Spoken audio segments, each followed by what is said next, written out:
Bonjour à tous et à toutes. Je vous laisse nous faire signe quand vous êtes connectés, que je puisse m'assurer que tout fonctionne. Ça y est, je vois que ça commence à pianoter. Estelle, Patrice, Valérie, yes. Bonjour à tous, bonjour à toutes. Bienvenue sur ce nouveau webinar. Ça défile beaucoup trop vite. Bonjour. On est déjà mi-avril.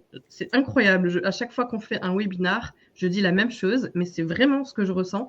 Je réalise à quel point ça passe trop vite. Bref, ravi de vous retrouver ce jour pour parler QVCT. On n'oublie pas le C maintenant, hein. C'est le petit C qui fait la différence. On est ravi de vous retrouver pour cette édition spécifique, voilà, pour parler QVCT, mais avec un angle un peu différent, puisqu'on va l'aborder du point de vue TPE, PME, et répondre notamment à la question, est-ce que ça concerne que les grandes entreprises, la QVCT, ou pas? Et bon, vous verrez très vite que finalement, ça concerne tout le monde. Je spoil un petit peu, mais voilà, on rentrera dans le détail, bien évidemment. Je suis ravie de vous retrouver. On est là pour 3/4 d'heure, maximum 1 heure. Et puis surtout, on est là pour répondre à vos questions. Donc, sentez-vous à l'aise, sentez-vous libre de réagir. Et puis aujourd'hui, on a en plus deux invités pour prendre la parole sur ce sujet. Deux experts du sujet et que je vais inviter à se présenter. On commence par Corentin, par Angelica, je sais pas, allez, je vous laisse décider qui veut se présenter en 2-3 mots. Je t'en prie, Angelica. Allez. Oui, bonjour Anaïs, bonjour Corentin et bonjour à tous. Je m'appelle donc Angelica Mleczko et donc j'aurai le plaisir aujourd'hui d'évoquer la qualité de vie et conditions de travail avec vous tous. Simple, efficace. Et du coup, moi, c'est Corentin. Je travaille chez Bénéfice sur toutes les questions RH et marketing. Et j'ai beaucoup travaillé dans des startups avec des niveaux aussi de QVCT qui étaient très différents, certaines très bonnes, certaines pas bonnes du tout.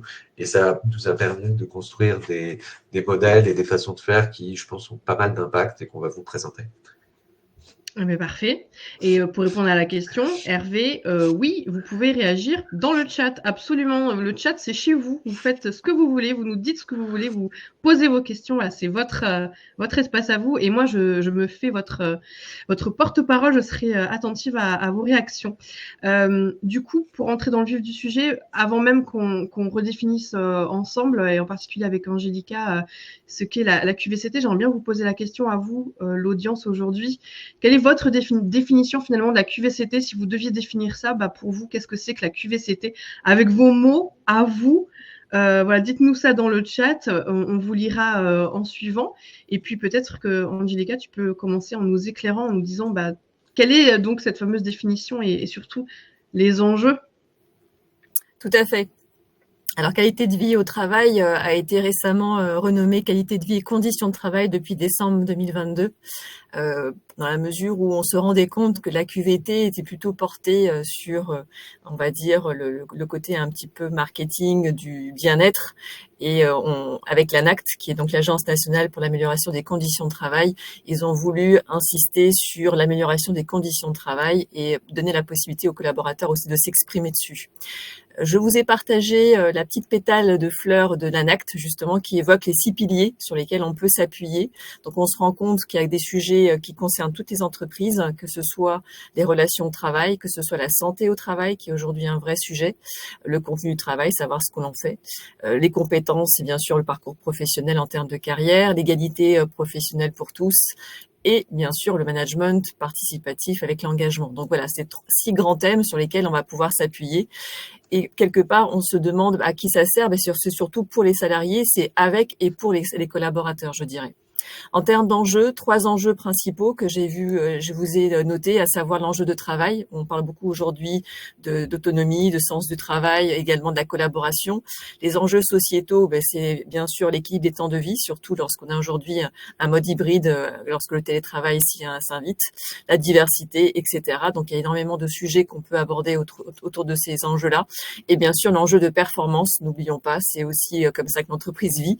Donc innovation, transformation digitale, je pense entre autres à l'IA, mais bon, c'est un autre sujet. Donc voilà, la QVT aujourd'hui, en termes de définition, j'avais envie de vous donner une des définitions que l'ANI, qui est donc l'accord national interprofessionnel en juin 2013, avait dénommé comme étant, entre guillemets, une conciliation à la fois de l'amélioration des conditions de travail, mais également la performance globale d'entreprise qui englobe ces fameux 3 enjeux. Autant vous dire que tout ça dans un contexte avec une transformation continue. Donc cette infographie est très intéressante parce qu'elle vous permettra de vous rendre compte que finalement, à travers un sujet, que ce soit au terme du management de la productivité, il y a plein d'autres thématiques qu'on peut du coup prendre justement en déclinaison autour d'ateliers, en termes d'accompagnement des managers. Donc voilà, donc il y a de quoi faire. On sort un petit peu du contexte de la corbeille de fruits ou du baby-foot qu'on a pu voir effectivement, que ce soit à travers les articles, les posts sur les réseaux sociaux et toutes les actions en entreprise. Un petit détail, je pense pas que c'est tant le problème du support qui pose problème, c'est la façon dont on va s'en servir. Si vous avez un baby-foot dans un hall et le manager vient avec toute son équipe faire une pause, là, l'outil, entre guillemets, de la pause est intéressant. Si c'est pour poser un baby-foot et personne ose venir le voir, bah, effectivement, ça va pas servir à grand-chose. Donc c'est aussi, je pense que c'est pas tant la pratique qui doit être quelque part poussée du doigt, montrée du doigt, mais plutôt c'est qu'est-ce qu'on en fait. Et d'ailleurs, pour rebondir sur ce que tu dis, Angelica, dans le chat, le mot bien-être est revenu très souvent. C'est vrai qu'on a peut-être la tendance à réduire la QVCT au bien-être au travail, mais c'est peut-être aussi ce qu'on va voir aujourd'hui, c'est que finalement, la QVCT, ça passe pas que par ça. Enfin, je veux dire, il n'y a pas que ce pilier-là. D'ailleurs, tu l'as évoqué dans les pétales, je ne sais plus comment t'appeler ça, c'est ça, c'est les pétales de l'ANACT, oui, tout à fait. De l'ANACT, c'est ça. Et aussi pour répondre à la question, parce que c'est déjà revenu, et c'est vrai que je ne l'ai pas précisé au démarrage, attention, vigilance Anaïs, oui, vous aurez le replay qui atterrira directement dans votre boîte mail. Et oui, vous pouvez récupérer le support en cliquant en haut à droite de la présentation. Et d'ailleurs, je le précise aussi, le support est très fourni. Il y a beaucoup de choses qui vous sont partagées dans ce support. Aujourd'hui, on va vous partager quelques clés, mais vous pourrez récupérer le support qui, lui, sera encore plus complet que ce qui va être partagé aujourd'hui. Alors, je compléterai Anaïs par rapport à la QVT, tout à l'heure, ce que tu disais. Oui. Je laisserai ensuite la main à Corentin. L'idée de la QVT, en fait, elle a évolué parce qu'on a beaucoup parlé du bonheur au travail. Quand j'ai commencé mon activité en 2016, c'était vraiment le bonheur au travail. D'ailleurs, la Fabrique Spinoza le porte très bien. C'est un think tank du bonheur citoyen. Ensuite, on a parlé de bien-être. Et donc, du coup, il y a une déclinaison de plein de prestations de services qui ont découlé à cette période. Et finalement, l'ANACT a vraiment orienté la QVT et les conditions de travail qui se sont justement sont venus compléter la démarche pour que ça devienne un peu plus structuré, pour qu'on embarque finalement tous les collaborateurs et ainsi que la direction, qui est une implication réelle.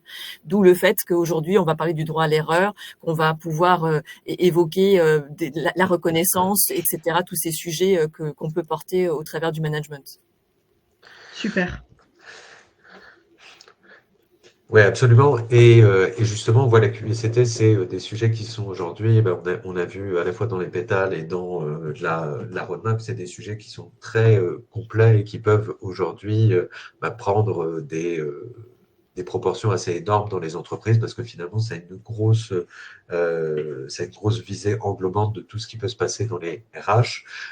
Et aujourd'hui, pour les TPE-PME, c'est très compliqué de se dire quelles vont être priorités, comment je vais faire, et ça pour 3 raisons. La première, c'est évidemment les effectifs. Quand vous êtes dans une entreprise de 50 personnes, c'est souvent la fonction RH qui va être une des dernières à se structurer. Souvent, vous allez avoir parfois seul le fondateur ou la fondatrice, ensuite peut-être parfois des office managers, parfois des personnes qui sont là pour recruter, mais rarement des DRH ou avant des entreprises de plus de 50 personnes, 40 personnes. Ça dépend évidemment de toutes les cultures. Mais déjà, il y a ce vrai problème qui complexifie énormément les choses. Ensuite, il y a les moyens. Les TPE-PME sont évidemment plus fragiles financièrement que les grands groupes, même si certains sont bien financés comme les startups. Ça va être difficile de se dire on va investir massivement dans des avantages sociaux, on va investir massivement dans des formations ou alors dans le sport ou ainsi de suite, parce qu'il y a des problématiques de moyens et il est un peu compliqué de débloquer de forts moyens à ces moments-là. Et le dernier, évidemment, et on l'a vu, c'est la complexité. Et la complexité, c'est que ces projets peuvent être très lourds à porter.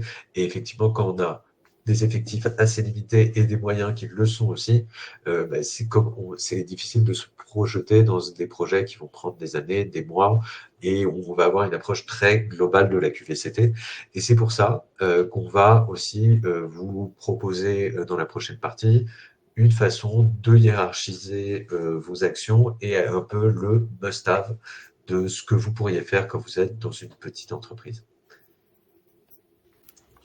Super. Et il y a déjà des questions sur comment on va fédérer tout le monde autour de cette démarche, mais je pense qu'on va l'aborder au fur et à mesure pour répondre à la question. Je crois que c'était Israël qui posait la question dans le chat. Moi, Absolument, ouais. Je dirais, Corentin, par rapport à ce que tu viens de dire, c'est que finalement, les TPE, PME ont les mêmes enjeux aujourd'hui que les grands groupes. Donc, elles n'ont pas quelque part, personne est oublié dans l'histoire, mais c'est surtout que aujourd'hui, ce qui est intéressant, c'est que ces entreprises TPE, PME, elles ont plus d'agilité et de souplesse aussi pour pouvoir agir de manière opérationnelle, contrairement aux grands groupes qui parfois ont beaucoup de strates, effectivement, de confirmation, de hiérarchie et autres. Donc voilà. Donc je pense qu'on peut faire énormément de choses à tous les niveaux dans les entreprises, et c'est aussi pour ça qu'on va vous proposer on va dire des solutions, des astuces. Ouais, absolument. Et c'est d'ailleurs un gros enjeu pour les petites entreprises, parce que souvent dans une petite entreprise, il y a quand même parfois une qualité de vie qui est au niveau du sens, au niveau des relations humaines, au niveau aussi du travail, où on va être, comme tu dis, moins pris dans des dizaines de réunions, de la complexité.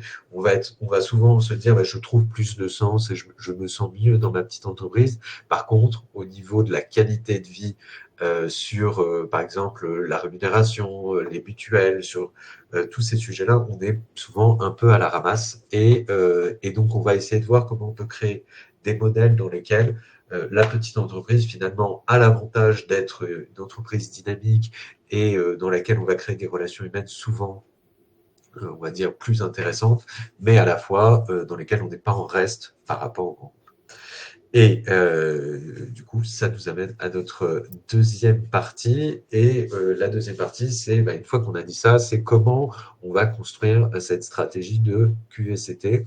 Et clairement, on parlait du syndrome baby-foot et free dans l'entrée.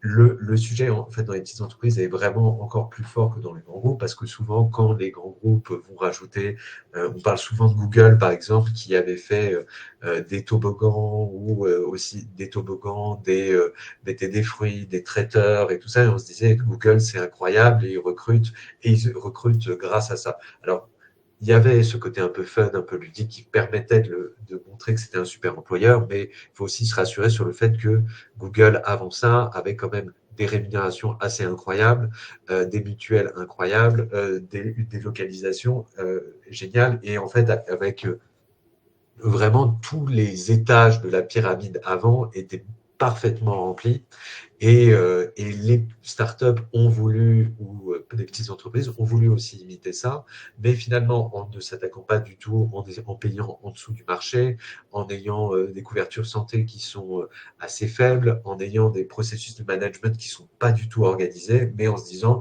on va prendre de Google finalement que le côté un peu cool et ça sera très bien comme ça. Et en fait, ça marche pas du tout.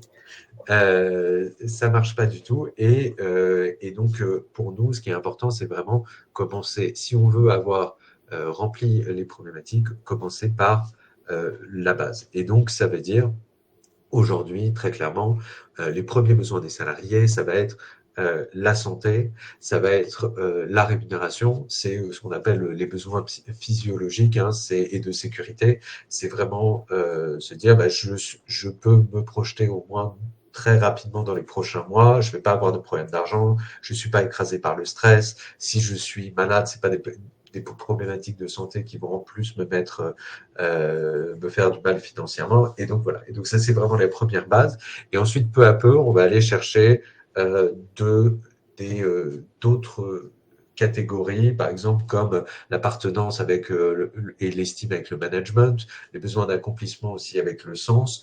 Mais il faut avoir, si on veut être performant sur ces sujets-là, une bonne base sur la rémunération, sur la santé et ainsi de suite. Et on va voir aussi que c'est des sujets sur lesquels les TPE-PME sont aussi pas mal à la traîne, elles, contrairement aux grands groupes.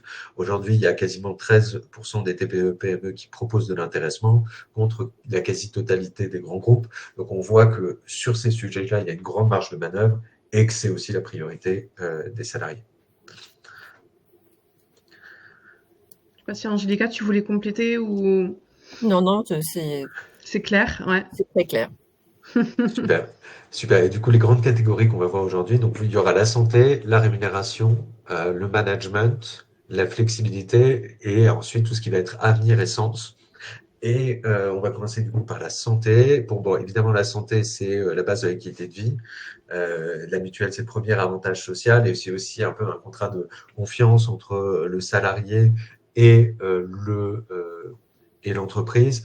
Et c'est souvent quand on est recruté par une petite entreprise, à moins qu'on ait peut-être des enfants ou alors des problématiques de santé, on regarde pas toujours la mutuelle et on se dit, bon, vous avez par exemple cette mutuelle, c'est bien. Bon, vous ne posez pas énormément la question. En tout cas, on ne part pas d'une entreprise, on n'y va pas pour la mutuelle en général. Mais la première fois où on va en avoir vraiment besoin, soit on se rend compte que la mutuelle est bonne et que on est bien remboursé, soit c'est comme s'il y avait un peu un contrat de confiance avec l'entreprise qui était brisé. Moi, ça m'est déjà arrivé, par exemple, d'aller chez le dentiste et de voir que en fait j'étais très très mal remboursé, et donc ça laisse un goût quand même assez assez mauvais dans la bouche. Et donc il y a un vrai sujet de bien amener la santé pour le salarié. Mais évidemment, on n'a pas le même budget qu'un grand groupe, donc il faut vraiment bien comprendre la population qu'on va avoir. Parfois, on a des populations qui sont très jeunes, parfois on va avoir des populations qui sont plus âgées. Et donc, l'idéal, c'est de vraiment construire sa santé en fonction de sa population et de bien comprendre ses garanties.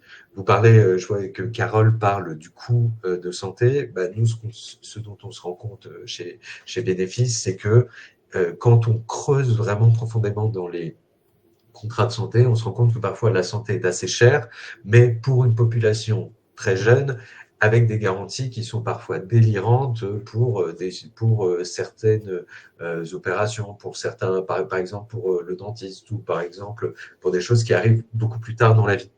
Et donc, bien comprendre sa population et l'adapter, c'est déjà faire en sorte de ne pas dépenser des sommes incroyables pour la santé qu'on ne devrait pas dépenser ailleurs et de les mettre ensuite peut-être sur d'autres avantages. Et on se rend compte aussi, le dernier point, c'est que la couverture santé, aujourd'hui, on va avoir dans les populations jeunes beaucoup de personnes qui vont demander pas seulement des couvertures santé très très larges, mais aussi du service, que ce soit une mutuelle super simple d'utilisation, on ne va pas passer par du papier, on ne va pas être remboursé en 10 jours, et aussi des services comme de la téléconsultation, de la santé mentale, et plein de choses qui sont autour de la santé. Qu'on va voir juste après, mais c'est important de bien comprendre donc s'adapter à sa population et surtout offrir de nouveaux services pour que le contrat soit rempli. Alors justement, Corentin, j'insiste aussi sur ce volet santé, à savoir aujourd'hui, il y a une vraie préoccupation de la santé en termes de logique de prévention. On est vraiment sur ce volet de se dire, avant finalement de vivre l'épuisement professionnel, on connaît le burn-out, on avait vu pas mal d'articles sur ce sujet et de nombreuses communautés et réseaux qui diffusent énormément d'informations, et c'est vrai qu'on pense ne pas être concerné, mais finalement ça peut arriver à tous, et que ce soit on va dire des seniors, mais également des très jeunes, parce qu'on est passionné, parce qu'on se met à fond dans le boulot, et puis on oublie qu'on a aussi une vie privée, qu'on a aussi des loisirs, qu'on peut aussi faire un peu de sport, etc. Donc je voulais vous montrer les trois grands, on va dire, fléaux dans la prévention santé. C'est le bore-out, où là on s'ennuie. Le burn-out, c'est bien sûr l'épuisement psychique et physique. Et le brown-out, on se dit qu'est-ce qu'on fait là, quoi. Donc perte de sens. Et on se rend compte que la santé, souvent on voit que le haut de l'iceberg, mais il y a plein de choses finalement qui se cachent. Et on parle peu peu ou très peu, on fait peu de choses sur la santé émotionnelle. On a effectivement la santé mentale aujourd'hui qui a explosé puisqu'on est quand même passé sur des périodes un peu compliquées dans les années, enfin, il y a pas très longtemps, en 2020 avec le Covid. Donc on a un effet boomerang aujourd'hui où il y a énormément de personnes qui sont pas forcément parties se soigner pendant ces périodes-là. Et donc de nouveau, il y a cette crainte effectivement, une recrudescence des cancers et plein de maladies effectivement qui étaient un petit peu mis sous couvert pendant cette période. Donc la détresse aussi psychologique des personnes. Peu d'entreprises pensent à des plateformes de psychologues anonymes, d'avoir pourquoi pas aussi en interne un psychologue du travail. La médecine du travail fait aussi un énorme travail sur ces sujets-là. Donc, c'est un vrai enjeu de toutes les entreprises, quelle que soit la taille, que ce soit des grands groupes, que ce soit aussi des TPE, PME. On est tous concernés puisqu'on est tous des humains. Donc, à un moment donné, on peut pas fonctionner comme un robot. On peut pas fonctionner effectivement on appuie le bouton on/off. Non, l'humain il a des émotions. L'humain il a des moments où il a besoin de se reposer, de se ressourcer. D'où l'importance aussi de prévoir dans sa journée des moments pour faire une activité physique, de bouger, ne serait-ce que de marcher quand vous allez au travail. C'est aussi de faire des pauses dans la journée quand vous enchaînez des réunions. À un moment donné, il faut aussi faire des pauses, aller boire un verre, aller discuter aussi avec vos collègues. Donc voilà, il y a plein de petites choses comme ça qu'on peut instaurer dans la journée pour pouvoir se ressourcer. Est-ce que vous pensez que ce phénomène il s'est amplifié avec le télétravail? Le télétravail, parce que Carole dit, enfin, elle pense que ça s'est accentué avec le télétravail parce qu'on voit plus les collaborateurs, du coup on a du mal à voir comment les personnes vont. Alors après, c'est quid du télétravail, mais est-ce que vous diriez l'un ou l'autre que oui, ça a amplifié, ça n'a pas aidé? Alors moi, j'aurais tendance à dire que, exactement comme Angélica, je pense que le télétravail a beaucoup de points positifs sur la qualité de vie, sur le fait de pouvoir apporter des projets, pas perdre du temps dans les transports. Enfin, il y a beaucoup de choses comme ça. Mais il faut pas éluder aussi le fait que parfois, passer la journée tout seul à la maison, ça peut avoir un impact aussi psychologique. Et il faut, nous, chez Bénéfice, justement, on est justement là-dedans parce que nous sommes tous en télétravail. Et donc, il faut quand même avoir à la fois une certaine discipline, des petits rituels, des choses comme ça, qui font Il faut que du on arrive cadre. quand même à avoir, ouais, exactement, à avoir un bon cadre. Et donc voilà, donc je pense qu'il y a vraiment un peu une façon de travailler en télétravail qui va de plus en plus se développer. Mais je pense qu'aujourd'hui, il y a les bons côtés et les mauvais côtés, et les mauvais Ouais, côtés bien sont sûr. souvent psychologiques. Je partage ce que tu dis, Corentin, et dans la mesure où il y a des personnes qui sont faites pour travailler en autonomie, à distance, et Oui, peuvent une fois de temps en temps se retrouver effectivement autour d'une réunion où il y a un kick-off qui est organisé par l'entreprise pour se retrouver aussi physiquement, parce que c'est important d'avoir ce lien social, tout en ayant aussi ce full remote où on est complètement en télétravail 24/24. Donc c'est aussi une discipline personnelle à voir aussi effectivement comment on s'organise. C'est aussi peut-être aussi une vraie réflexion sur comment on est outillé d'une certaine manière aussi chez soi. Est-ce que l'entreprise a prévu, ne serait-ce que l'ordinateur? Est-ce qu'à la maison, on a la possibilité de télétravailler, ou est-ce qu'il faut limite aller dans un espèce de coworking parce que les enfants sont à la maison et qu'on n'a pas prévu de crèche ou autre chose pendant cette période-là? Donc voilà, il y a tout un ajustement et d'organisation à faire. Et c'est pour ça que je voulais faire un petit clin d'œil sur qu'est-ce que le RPS par rapport à la QVT. On a tendance et un petit oui. peu à mélanger finalement dans les Ils sont démarches. un peu cousins quand même, non? En On peut fait, les considérer comme cousins? si on se place d'un point de vue de l'entreprise avec ses obligations, on va être sur les RPS, les risques psychosociaux, parce que l'employeur se doit de prévenir justement les risques professionnels, que ce soit santé en sécurité. Donc, partant de là, c'est dans son scope de pouvoir prendre soin de ses collaborateurs.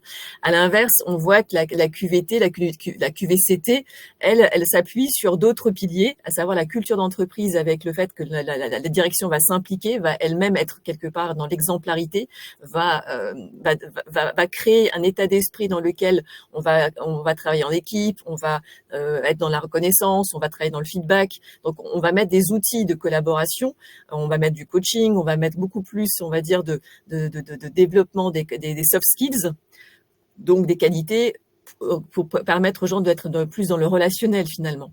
Et finalement, on va parler de co-responsabilité. Ce n'est plus on va dire, c'est plus l'employeur, le RH qui va devoir porter finalement la démarche, mais finalement toute personne de l'entreprise peut aussi agir et peut contribuer à cette qualité de vie et conditions de travail, donc améliorer ses conditions. Ça veut dire s'impliquer, ça veut dire aussi venir lui-même avec des idées pour pouvoir les partager dans le collectif. Donc c'est aussi pour ça que j'aime bien dire que la QVCT, elle est finalement c'est une démarche qui est globale, qui est collective, puisque on va embarquer un peu tout le monde dans le dispositif.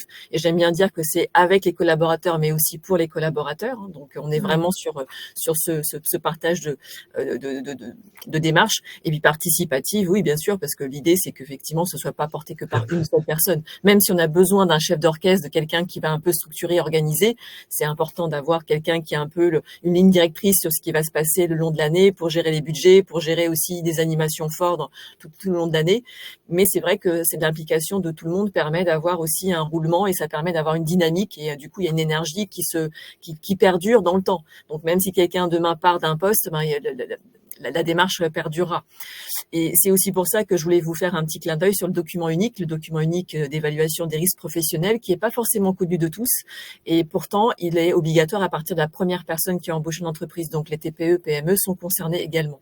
Donc, je vous invite à regarder de plus près comment ça se met en place, avec effectivement l'identification de tous les risques dans l'entreprise pour pouvoir justement travailler sur la prévention primaire et ne pas attendre une catastrophe pour ensuite gérer les burn-out. Alors, un dernier clin d'œil sur la santé. On a beaucoup parlé, et Corentin pourra également compléter sur tout ce qui est audit, enquête, sondage. On voit beaucoup d'entreprises aujourd'hui qui veulent un peu savoir comment ça se passe, quelle est l'ambiance au travail, est-ce que les gens sont contents, etc. Lorsqu'on fait des actions, lorsqu'on veut aussi déployer un nouveau plan d'action, l'idée c'est de savoir un petit peu sur quoi on va pouvoir s'appuyer. Donc je vous ai donné quelques indicateurs. Là c'est vraiment, on va dire, les grandes lignes. C'est vrai c'est plus facile d'avoir des indicateurs qui sont mesurables. Concrètement, quand vous êtes en arrêt maladie, vous pouvez mesurer très rapidement ce que ça vous coûte. Quand vous avez des turnovers ou des difficultés de recruter, le recrutement aujourd'hui, ça coûte beaucoup d'argent. Donc autant ne pas se tromper dès le départ. Et c'est vrai que la perception est plus difficile parce que finalement, être satisfait ou pas satisfait, c'est quelque chose qui est de l'ordre de la perception. Donc voilà, selon les outils que vous allez utiliser, qui sont plutôt des outils digitaux, il y a des applications, selon des enquêtes anonymes via Google Forms. Voilà, donc il y a plein aujourd'hui de façons de pouvoir faire des enquêtes, ou pourquoi pas faire une réunion lorsque l'entreprise est suffisamment mature, de pouvoir faire un tour de table, un débat. Dans certains cas, on met en place une petite urne avec une boîte où chacun met son petit mot, comme ça reste aussi anonyme et on dépiote les petits mots. Enfin voilà, il y a plein de façons de pouvoir animer ce genre de réunion, mais l'idée c'est de savoir un peu de quoi les gens ont besoin, de quoi ils auraient envie, sur quels sujets seraient importants pour eux, pour prioriser finalement toute cette démarche.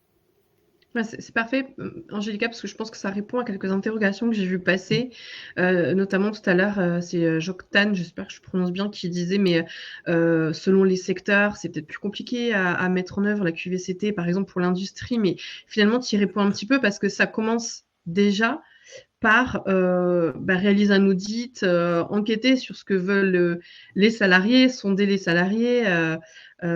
C'est peut-être déjà ça la première étape. Et puis ensuite, alors en attendant qu'Angélica revienne, parce que je crois qu'elle a un petit problème de connexion, on a Marie qui nous disait ouais, mais comment persuader la direction de l'intérêt de travailler sur la QVCT quand justement le turnover est inexistant, parce que les gens ne bougent pas, ils restent uniquement pour la prime d'ancienneté ou pour le salaire. Pour autant, ils ne sont pas heureux dans leur travail. Les enquêtes de satisfaction, par contre, elles sont catastrophiques. Personne ne recommanderait l'entreprise. Je pense que c'est déjà un argument pour convaincre sa direction si les enquêtes de satisfaction ne sont pas bonnes et que personne ne recommanderait. Je ne sais pas, Corentin, si tu veux rebondir déjà sur ça. Oui, carrément.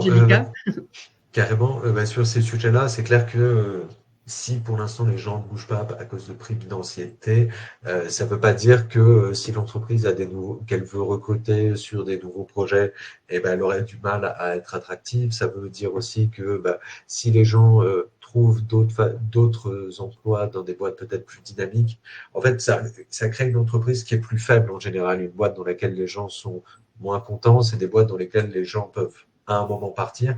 Et après, il y a aussi un grand sujet qui était avec le bore-out et ainsi de suite.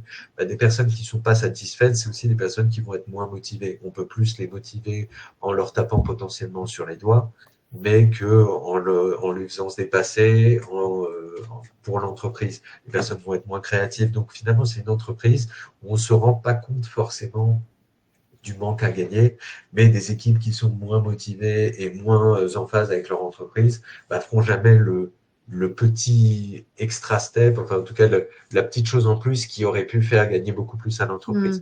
Donc moi je pense que c'est vraiment aussi cet enjeu dans les TPE PME où il peut y avoir des entreprises dans lesquelles il y a une super cohésion et dans lesquelles les gens vont porter des projets et avoir un peu un côté grande famille, même si j'aime pas le terme parce qu'il est parfois un peu, voire très dévoyé, et d'autres dans lesquels il y a ce côté où on va manager un peu par la peur, par la contrainte, mais dans tous les cas, ça sera toujours l'entreprise dans laquelle ça se passe bien qui sera la plus innovante et la plus créative. Oui, je rejoins. J'ai eu une petite connexion qui a dérapé, mais je suis revenue. Concrètement, le fait d'avoir des enquêtes, ça permet quand même de savoir un peu l'état des lieux de ce qui se passe dans l'entreprise. C'est aussi une façon d'avoir une marge de manœuvre pour l'amélioration, parce que ça nous permet de savoir où on est. Et c'est vrai qu'il y a énormément aujourd'hui de labels qui se sont aussi positionnés là-dessus dans les entreprises pour pouvoir un peu savoir où on en est. Mais on n'a pas forcément besoin de faire appel à une labellisation, ne serait-ce que le fait d'avoir régulièrement, une fois par trimestre, une fois par semaine. Après, chacun organise dans son agenda. L'idée, c'est de pas non plus polluer les collaborateurs de 50 000 enquêtes, mais c'est de pouvoir aussi prioriser à travers le retour. C'est aussi d'être dans la transparence, de dire un petit peu ce qui est remonté, que la direction joue le jeu en disant voilà, on a bien entendu les différents, donc faire le feedback. La restitution de l'enquête est hyper importante pour ensuite, du coup, pouvoir dire voilà, on a sélectionné des thématiques et du coup, les collaborateurs, par volontariat, vont travailler justement sur ces sujets-là. Et une idée d'outil qu'on peut utiliser pour faire ces enquêtes? Un outil simple, comme ça, là, de tête, qu'est-ce qui te viendrait en tête, Angelica? Aujourd'hui, il y a énormément d'applications qui se sont mis en place. Je pense à Moodwork, je pense à Supermood, je pense à... je les ai pas tous en tête, mais en tout cas, je sais que la labellisation, c'est Great Place to Work, on connaît tous. Voilà, donc c'est en tout cas ceux qui s'intéressent sur ces sujets-là. Donc après, voilà, c'est vraiment... d'une entreprise à l'autre, il n'y a pas cette obligation de passer lorsqu'on n'a pas forcément de budget. On peut aussi très bien le faire, comme je vous disais, on prend une petite urne, on demande aux collaborateurs en envoyant un petit mail, voilà, faites nos retours, vous avez une semaine, chacun a son petit bout de papier, et ensuite on le dépiote. Ça peut être une petite réunion, un débat où tout le monde vient exprimer aussi ses besoins, parce qu'en réunion, on peut aussi évoquer ces sujets, parce qu'on a cette liberté d'expression. Donc tout dépend où on en est. Des entretiens aussi. Victorine nous disait des entretiens. Bien sûr. Tout à fait. Ça peut être un Google Form, tout simplement, un Google Form ou un outil comme SurveyMonkey, c'est gratuit. En vrai, il y a plein de manières de faire, ça dépend de votre contexte aussi, certainement. Ok, et du coup, je te laisse, je crois que c'est Corentin, tu voulais avancer sur le sujet suivant. Je te laisse prendre la parole, absolument, ouais. Et du coup, un autre enjeu qui va être super important dans les TPE-PME et dans lequel moi je pense qu'on peut pas parler de qualité de vie au travail, c'est évidemment la rémunération. Aujourd'hui, surtout dans le contexte actuel, on a 90%, on avait fait une étude avec Opinionway, on a 90% des salariés qui estiment mériter une augmentation 2023-2024. C'est un moment charnière aujourd'hui dans la relation. On parle beaucoup d'inflation, de baisse du pouvoir d'achat. C'est quelque chose qui non seulement existe depuis plus d'une trentaine d'années, mais qui est encore aujourd'hui beaucoup plus accentué par la crise. Et on voit que dans les TPE-PME, par rapport aux grands groupes, on dit toujours, quand il y a un salarié de TPE-PME versus un salarié de grand groupe, s'ils comparent leurs avantages, souvent il y en a un qui va avoir une liste quasiment infinie, et de l'autre, quelqu'un qui aura assez peu d'avantages. Et aujourd'hui, c'est quand même beaucoup plus simple de les déployer dans les TPE-PME. On va avoir aussi la loi PPV qui va arriver sur l'intéressement fin d'année. Donc, on pense qu'aujourd'hui, il va y avoir un grand rattrapage sur ces questions-là. Et après, il y a évidemment aussi des questions sur la paie qui vont être des questions et de transparence, d'équité, de compétitivité, qui sont aussi de plus en plus importantes et qui, pour moi, sont aussi des grosses bases de la QVT. Oui, c'est vrai qu'avant même de réfléchir à des choses un peu extra originales, déjà la rémunération, c'est la base. c'est le nerf de la guerre. Oui, absolument. Absolument. Et donc aujourd'hui, pour nous, chez Bénéfice, on vous montrera à la fin, nous, ce qu'on a mis en place chez nous, parce qu'on est on est encore une PME, et la rémunération est évidemment un des points clés qu'on met en avant. Un autre point aussi, pour moi, c'est évidemment la flexibilité. Pour des usages qui ont pas mal évolué aujourd'hui, si on est dans une TPE-PME, on a aussi la possibilité de travailler de façon un peu plus flexible, je pense, qu'un grand groupe, souvent parce que c'est plus facile de changer les usages de 30, 40 personnes que de 20 000. Et donc, on a plusieurs revendications qui sont assez importantes, mais auxquelles il faut être capable de répondre au moins en partie. Ça va être, par exemple, le télétravail, ça c'est la première, mais de plus en plus des sujets comme la semaine de 4 jours, des vacances illimitées, mais quand on dit illimité, c'est peut-être plus des vacances qu'on peut prendre finalement un peu quand on veut, mais avec évidemment en contrepartie le fait d'avoir des objectifs très clairs et de pas partir et de la responsabilité aussi par rapport à la tâche. Et donc ça, c'est un vrai sujet. Il y a aussi des sujets sur la flexibilité qui se recoupent avec la rémunération, en se disant que, par exemple, si dans les grands groupes, dans les petites entreprises, on va souvent avoir un ou deux avantages sociaux, par exemple, euh, des entreprises vont mettre en place du sport ou vont mettre en place des tickets restaurants ou une mutuelle, mais peut-être que pour certains salariés, finalement, c'était la culture ou le voyage ou des chèques emploi-service. Et donc, en fait, il y a aussi ce vrai sujet de flexibilité. Comment on fait en sorte que chaque personne puisse retrouver euh, bah, ce qu'elle veut dans ces modes-là. Et ça, c'est une grosse complexité qu'ont les TPE, PME à gérer. Alors, il existe de plus en plus d'outils là-dessus, comme des cagnottes, comme des avantages plus digitalisés qui permettent aussi d'avancer là-dessus. Et moi, moi, je me demandais aussi je voulais voir un peu une question qu'on pourrait poser à tout le monde aujourd'hui, c'est comment vous avez adapté vos RH et en termes de flexibilité, vous avez vu les usages qui ont énormément changé ces dernières années. Qu'est-ce que vous avez mis en place pour que finalement vos politiques s'adaptent un peu à tout le monde et à des besoins de flexibilité aussi grandissant des salariés?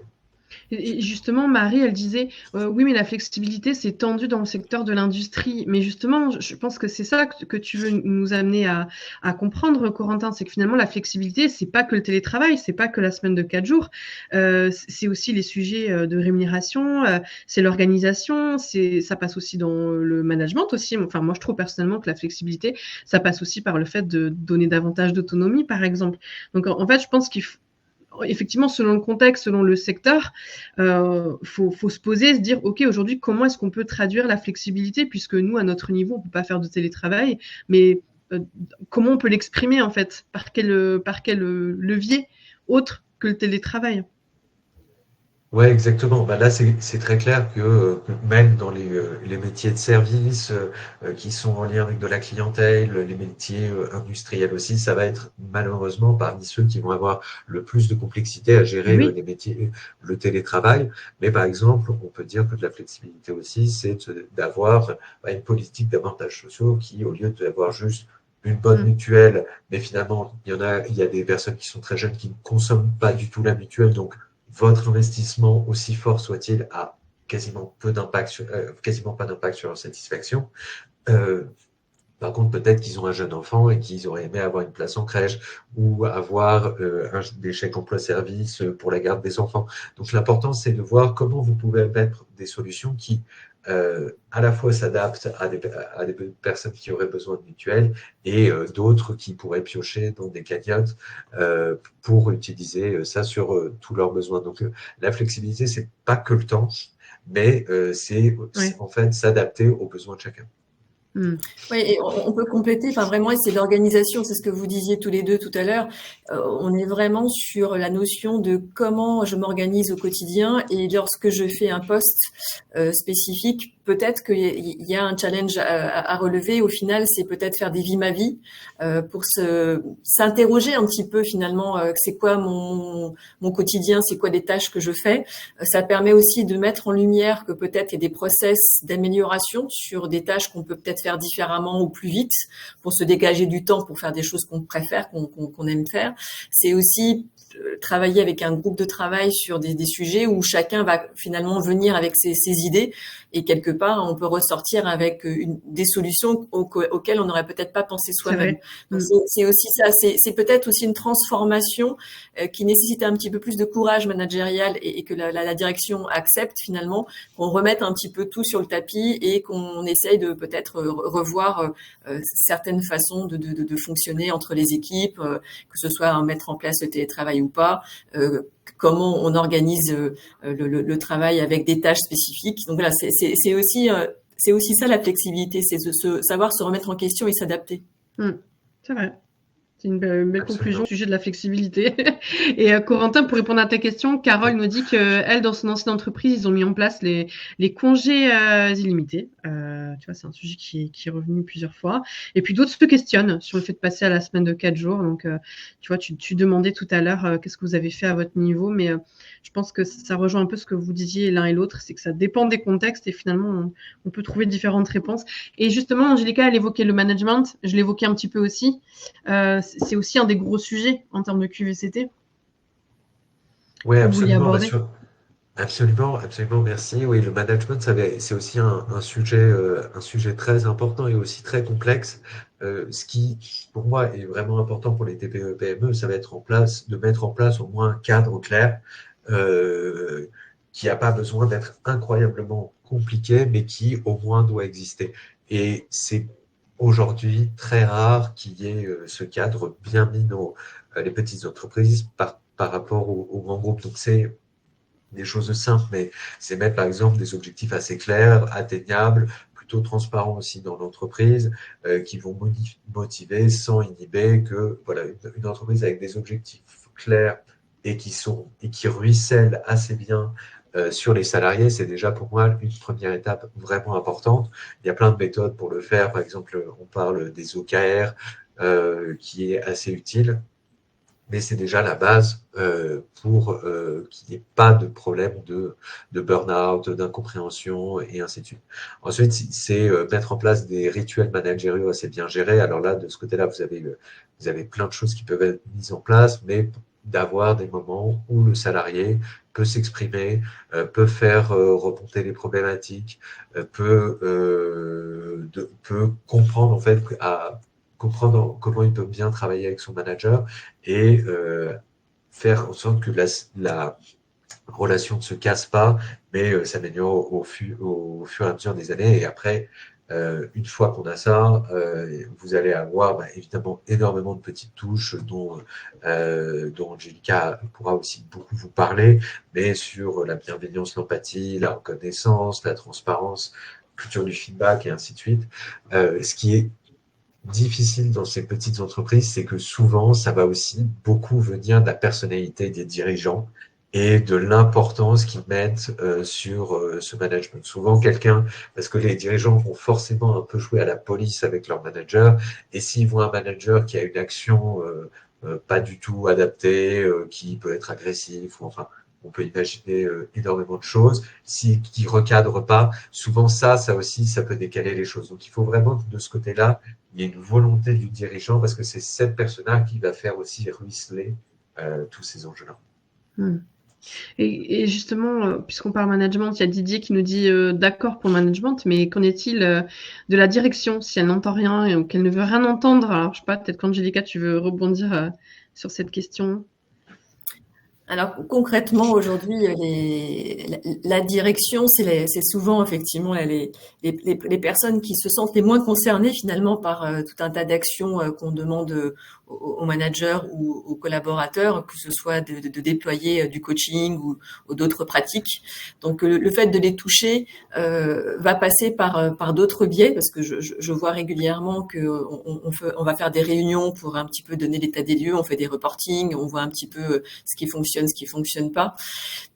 Le management aujourd'hui, il est challengé. Encore il n'y a pas très longtemps, on disait que on n'allait plus avoir besoin de managers avant la période Covid, et on s'est rendu compte maintenant aujourd'hui que c'est juste primordial d'avoir des managers qui sont plus près de leurs collaborateurs et vont justement être sur le terrain, mettre un peu la main dans le cambouis et se rendre compte ce qui se passe. Et c'est aussi pour ça que j'aime bien parler de ce management qui évolue avec ce management situationnel, parce que selon la situation dans laquelle vous êtes, vous n'allez pas avoir le même comportement avec votre collaborateur.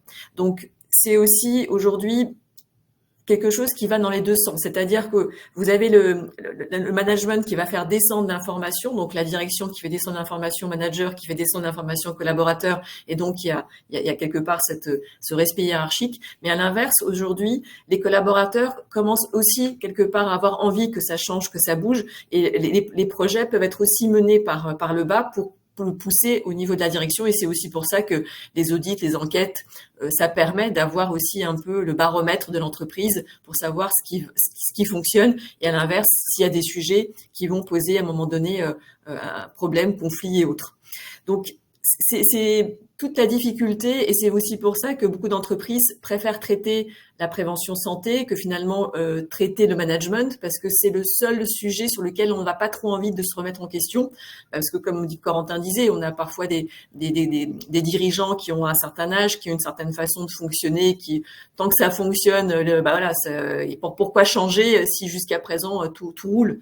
Donc s'adapter est aujourd'hui une nécessité, puisque quelque part l'innovation dans laquelle on est un peu tous au quotidien, que ce soit l'intelligence artificielle, que ce soit les outils qu'on utilise sur le télétravail, quelque part on est obligé de savoir s'en servir. C'est aussi accompagner cette transformation digitale, parce que ça c'est un vrai enjeu dans les entreprises. Quand on sait se connecter, quand on sait utiliser les outils partagés, très bien, mais quand on sait pas et quand on n'est pas outillé, ça devient vite compliqué. Donc c'est toute cette transformation, ça va prendre du temps. Je pense que ce qu'il faut retenir, c'est que le management, le changement va pas se faire de manière du jour au lendemain. C'est des prises de conscience, c'est des petits pas. Moi j'aime bien dire que dans la qualité de vie au travail, c'est chaque jour, c'est une innovation. C'est peut-être commencer une réunion avec la météo pour savoir comment les gens se sentent. C'est peut-être faire des petits icebreakers réguliers ou des temps forts. Parce qu'on parlait tout à l'heure de rituels. Pourquoi pas faire des moments de pause café, ou tous les vendredis, par exemple, le vendredi matin, on se retrouve même à distance, pourquoi pas, et du coup on discute un peu de tout de rien, pas forcément des réunions sur des thématiques, mais plus un peu de manière générale. Je pense que c'est ces moments-là qui sont aussi très importants. On les avait beaucoup vécus lorsqu'on était en physique, à la pause café, tout se raconte, tout se dit, et on sait un peu ce qui se passe dans l'entreprise. Les réunions, c'est aussi, je pense, une autre façon d'aborder des thématiques. On voit de plus en plus des réunions qui sont courtes, des réunions qui sont debout. Donc, on veut changer les rythmes. Et tout ça, ça se transforme. Ça vient aussi à challenger la direction pour faire différemment, finalement. Ça prend du temps, mais ça se fait progressivement, on va dire. Ça commence déjà aujourd'hui avec un webinaire comme ça, où on essaie de vous partager du concret. Je vous propose qu'on passe à la partie comment la mettre en place concrètement, parce que je sais qu'il y avait beaucoup d'interrogations sur ça et des personnes qui attendent pas mal aussi de voir comment on s'y prend, par quoi on commence. Déjà avec 4 étapes, qu'est-ce qui veut commenter ces quatre étapes? On peut les commenter tous les deux, mais en gros, l'idée c'était de structurer un peu cette démarche Souvent, elle est effectivement portée par l'équipe RH ou le DRH de l'entreprise. Donc, c'est déjà de définir un petit peu où on va, de poser le cadre de manière très claire. Donc, on communique beaucoup sur la démarche. On trouve des alliés lorsque c'est possible d'avoir des personnes volontaires sur ces sujets-là. Donc, pourquoi pas créer un petit comité de 5 personnes. Lorsqu'on a identifié un petit peu les questions qu'on a envie d'évoquer, du coup, on va lancer ce diagnostic. Donc, on peut soit se faire aider par des entreprises extérieures, soit on a les ressources et on sait les questions qu'on peut se poser. L'ANACT, l'Agence nationale pour l'amélioration des conditions de travail, qui est adossée au ministère du Travail, a énormément de choses sur le site qui permettent aux entreprises de pouvoir aussi dégrossir. Ils ont des questionnaires en ligne, ils ont des démarches, ils ont des ateliers, ils ont des webinaires. Donc, allez voir l'ANACT, A-N-A-C-T. C'est adapté, y compris à des petites entreprises, Angelica. Je pose la À question toute parce que entreprise, oui, tout parce que secteur, Stéphane oui, demandait ça tout à l'heure dans le chat. Oui, c'est vraiment, on va dire, la ressource type de la QVT. Et après, bien sûr, ils ont des thématiques spécifiques de secteur privé, secteur public, les hôpitaux, mais toute entreprise confondue. Mais de toute manière, la démarche peut être déployée, quelle que soit votre taille et votre activité, puisque ça va se décliner de la même manière. Donc, on cadre, on diagnostique. Donc, c'est pour ça que c'est important d'avoir un état des lieux de ce qui se passe avec des indicateurs qu'on a vus précédemment. Et oui. Donc, vous en prenez 2-3, vous n'avez pas besoin de 10 indicateurs non plus. Prenez 2-3 qui vous paraissent impertinents. Ensuite, c'est expérimenter, c'est de voir à travers ce qui a été restitué comme information, c'est de voir un petit peu qu'est-ce qu'on va prendre en priorité. On va le déployer, on met des groupes de travail dessus. Ça va prendre 3 mois, 6 mois. Grosso modo, c'est le bon timing. Et ensuite, lorsqu'on a un peu élaboré des idées, des solutions à travers tous ces échanges, ensuite, on va pouvoir le pérenniser et le déployer sur l'ensemble de l'entreprise. Donc, c'est vraiment de prendre le temps, mais l'ingrédient clé, c'est être à l'écoute. Je pense qu'on n'aura jamais suffisamment insisté sur le fait de dire que on est là pour écouter les besoins des collaborateurs. On a besoin des collaborateurs aussi parce que c'est quelque part pour eux qu'on le fait, mais si on le fait sans eux, très vite, la démarche ne va pas être pérenne. Donc, c'est dès le départ d'avoir cette notion de collaboration et de participation qui va faire que lorsque les gens se sentent concernés par le sujet, s'ils y trouvent leur intérêt personnel, ils vont forcément collaborer de manière collective. Et l'ANACT, c'est gratuit ? Oui, bien sûr, il y a plein de webinaires, il y a plein d'articles, il y a plein de choses. Après, il y a certainement des prestations qui seront payantes selon ce que la personne souhaite, mais il y a suffisamment de ressources déjà pour commencer, pour l'acculturation de la QVT. Si on part de zéro, c'est déjà un bon départ. Et il y a énormément effectivement de questionnaires déjà qui vous donnent des pistes avec des questions types sur des sujets types.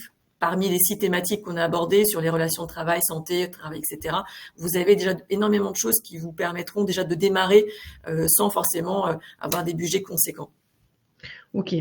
Un exemple très concret avec bénéfice, je pense que ça parlera comme ça. C'est bien les exemples, c'est toujours bien pour illustrer.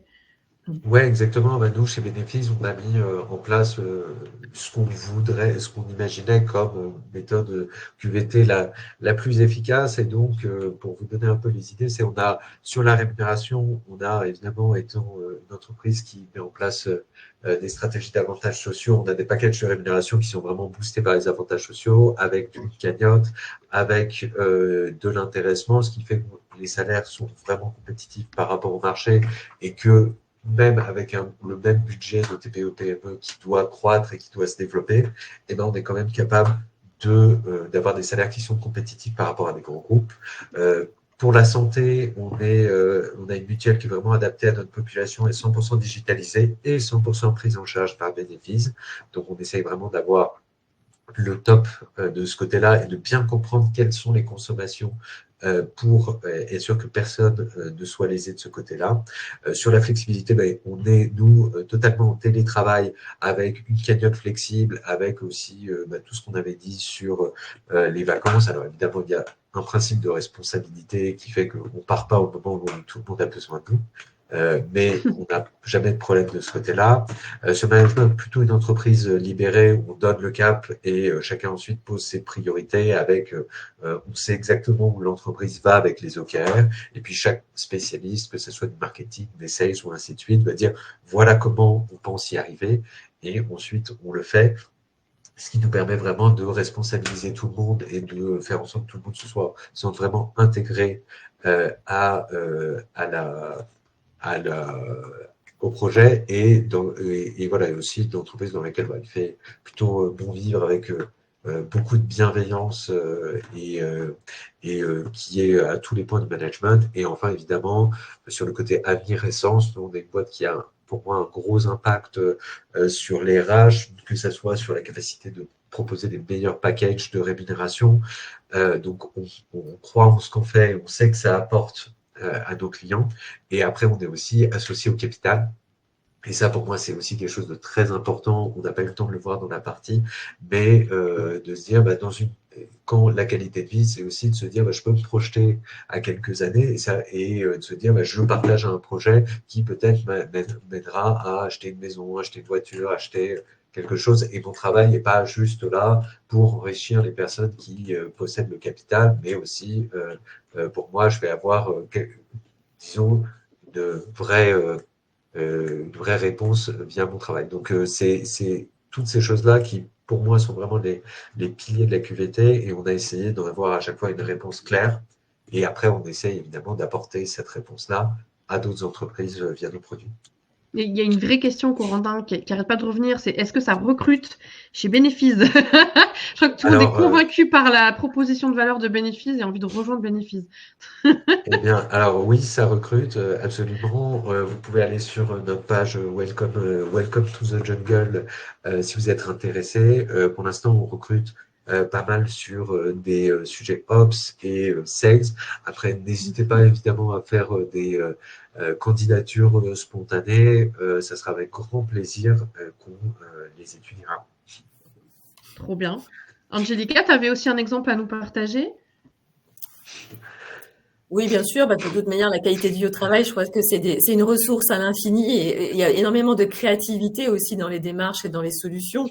Le volet qui moi, me paraît être essentiel dans les entreprises aujourd'hui, c'est bien sûr la santé et parfois, ça passe par des choses simples. Le fait de, ne serait-ce que de bouger, marcher, aller boire, s'aérer, faire des pauses, déjà, c'est la base. Ensuite, on peut avoir effectivement des outils comme la cohérence cardiaque ou le fait de ne serait-ce que de travailler debout. Déjà, ça demande pas un budget énorme et c'est des choses qui sont faciles à faire. Les relations au travail, on a parlé beaucoup de rémunération tout à l'heure, mais quand on fait des enquêtes et tous les baromètres que j'ai pu lire, souvent dans les 3 critères qui reviennent, les relations au travail sont dans les top 3. Donc on voit à quel point c'est important aussi d'avoir une vie sociale, d'avoir justement ces moments informels, qu'ils soient en présentiel ou en distanciel. Pourquoi pas, lorsqu'on peut faire des kick-offs ou des activités tous ensemble pour se retrouver, c'est aussi important d'avoir ce sentiment d'appartenance à l'entreprise. Et ensuite, bien sûr, la collaboration, ça passe par plein de sujets différents. Le onboarding, offboarding, c'est le fait d'intégrer quelqu'un dans l'entreprise, c'est le fidéliser aussi qu'il reste dans l'entreprise parce qu'on sait à quel point le recrutement, ça coûte de l'argent. C'est aussi célébrer les succès, mais aussi, pourquoi pas, les destroy days, comme on les appelle, lorsque les choses ne fonctionnent pas, lorsqu'il y a un échec dans l'entreprise, on le célèbre aussi, on apprend de ses erreurs pour pouvoir s'améliorer, pour pouvoir aussi... Donc, il y a toutes ces démarches. Destroy Day, je découvre ce... J'aime bien, j'aime beaucoup l'idée. Voilà, donc il y a énormément de choses et c'est vrai qu'au niveau du management, on est sur des icebreakers, on est sur du coaching, on est sur la culture du feedback constructif. L'idée, c'est de vraiment parler de manière détachée de toute d'émotion finalement pour se dire un peu ce qui va pas et comment je peux t'aider moi en tant que manager pour grandir et comment moi collaborateur je peux aussi apprendre des choses sur lesquelles je suis pas forcément à l'aise. Donc voilà, donc c'est vraiment cet état d'esprit de pouvoir à chaque fois s'adapter. Et c'est vrai qu'on parlait aussi pas mal de flexibilité. Moi, j'aime bien aussi avoir cette notion de RSE parce qu'aujourd'hui, dans les entreprises, on est très sensible à l'environnement, à la façon de consommer, à la façon aussi de circuler. Donc, on met en place du covoiturage, on met en place énormément aujourd'hui de sensibilisation sur le zéro plastique, sur la façon de l'électricité, on le remplace les ampoules par des LED. Voilà. Donc, il y a plein de petites choses comme ça au quotidien que je vois. Et c'est vrai que pourquoi pas aussi aller sur des actions solidaires. On peut aussi travailler des sujets comme les salariés aidants, qui sont de plus en plus une population dans les entreprises d'entreprise qui va tous nous concerner. Faut pas penser que c'est ça qu'arrive qu'aux autres. Donc voilà, donc je pense que tous ces sujets-là, toutes les entreprises TPE, PME peuvent les prendre aussi en fonction de leur sensibilité, en fonction aussi des collaborateurs qui ont envie de porter ces sujets. Et ça donnera de la richesse, de la diversité aussi, et donc naturellement de la performance. N'oublions pas que l'entreprise est là aussi pour faire du business. Donc l'un n'est pas incompatible avec l'autre. Et j'aime bien cette petite phrase qui dit les 3 P, People, Planet, Profit. Les 3 peuvent cohabiter et ça fonctionne très bien avec cette notion de on prend soin de l'humain, on prend soin de la planète et on peut aussi gagner de l'argent, quoi. C'est vrai. C'est presque une belle conclusion d'ailleurs. Et juste pour rebondir, parce que la question est revenue plusieurs fois, j'ai promis dans le chat que j'allais retranscrire la question. Et puisque tu as abordé, Angelica, les relations au travail, le côté relationnel, la question est souvent venue au sujet du team building. Alors ça, c'est une grosse interrogation. Puisqu'on parle aujourd'hui de TPE, PME, moi avec mon petit budget, mes petites équipes, quelle activité je peux envisager pour effectivement créer de la cohésion et répondre à la démarche QVCT pour des salariés qui n'ont pas forcément du temps non plus. Est-ce que vous avez une idée chacun comme ça à partager? Moi, ce qui me vient en tête tout de suite, c'est la restauration, c'est des moments de pause où chacun peut venir avec un plat et du coup, on le partage avec le côté multiculturel dans les entreprises où on peut venir avec plat italien, un plat espagnol. Chacun vient avec sa spécialité et puis du coup, on le partage tous ensemble.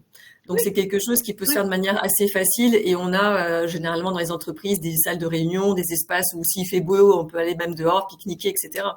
Auberge espagnole, c'est ça, elle dit Nadège. Mais oui, il n'y a pas besoin de déployer, de mobiliser un gros budget pour de l'activité. C'est clair, en fait. Il y a des choses très simples qui sont déjà accessibles. Corentin, est-ce que tu voulais rebondir sur ce qu'a pu dire Angelica avant qu'on arrive sur le mot de la fin? Non, je pense que c'était une super conclusion. Vous avez en tout cas pas mal de pistes pour voir tout ça. Je pense que vous aurez intérêt à revoir la présentation. Il y a beaucoup de choses qu'on n'a pas pu voir. Oui, exactement. Et je pense que l'important, c'est de bien cadrer les choses et de se dire, en tout cas, commencer par ce qui compte pour vos salariés, que ce soit la rémunération, que ce soit la santé, le management, mais la QVT, c'est de commencer par ce qui est vraiment important et ensuite peu à peu complexifier, mais ne pas commencer ni avec un plan trop complexe sur des années, ni avec des gadgets, parce que finalement, un gadget, quand l'essentiel n'est pas traité, c'est quasiment contre-productif. Super. En tout cas, je peux vous dire que le webinaire a beaucoup plu. Je vois déjà des réactions dans le chat qui remercient pour le côté pratico-pratique. C'est vrai qu'il y avait beaucoup de pistes que vous pouvez explorer. Et puis, alors, je réponds aux quelques dernières questions. Oui, normalement, la présentation, vous pouvez la récupérer. Et si vous n'y arrivez pas, essayez via le replay qui, je réponds à la deuxième question du coup, va vous être envoyé en suivant dans votre boîte mail. Est-ce que Bénéfice existe au Québec ? Je ne sais pas. Corentin, dis-nous tout. Est-ce que vous êtes au Québec? Alors, malheureusement, il y a des questions. Non. Malheureusement, non. Bénéfice n'est que pour les entreprises françaises. Mais je vous conseille à toutes et tous d'aller sur bénéfice.fr, de faire une demande de démo sur notre site. Je pense que ça répond parfaitement à beaucoup d'enjeux de la QVCT, que ce soit de la rémunération, de la santé, de la recherche de sens ou de flexibilité. Nos équipes en plus sont très sympas, donc allez demander une démo et vous verrez, vous aurez sans doute des belles pistes pour avancer dans les prochains mois. Super. Et le replay vous sera envoyé directement dans votre boîte mail. Voilà, je réponds à la question.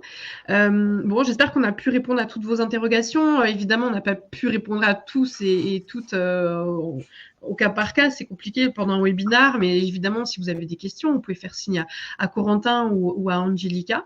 Et puis, pour la présentation, je vois que Culture RH vous a partagé un lien pour récupérer le PDF d'aujourd'hui. Corentin, Angelica, un petit mot de la fin avant de se dire au revoir, peut-être? Merci. Voilà, simple, efficace, merci.